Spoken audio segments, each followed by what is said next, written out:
કે જે પ્રજાના પરસેવાના ટેક્સના પૈસાથી સરકારની તિજોરી ભરાય છે, જે સરકારના મુખ્યમંત્રી, ધારાસભ્યો અને મંત્રીઓ પ્રજાના પૈસેથી પગાર મેળવે છે,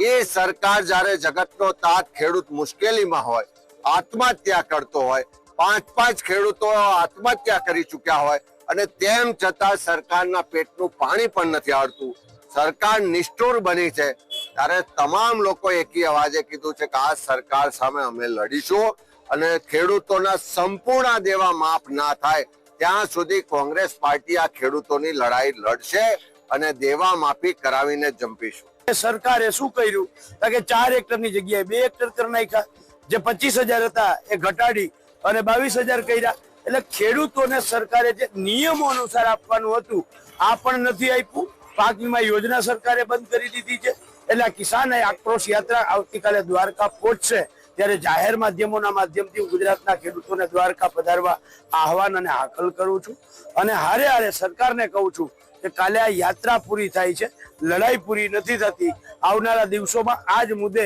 ખેડૂતોનું દેવું જ્યાં સુધી માફ ન થાય ત્યાં સુધી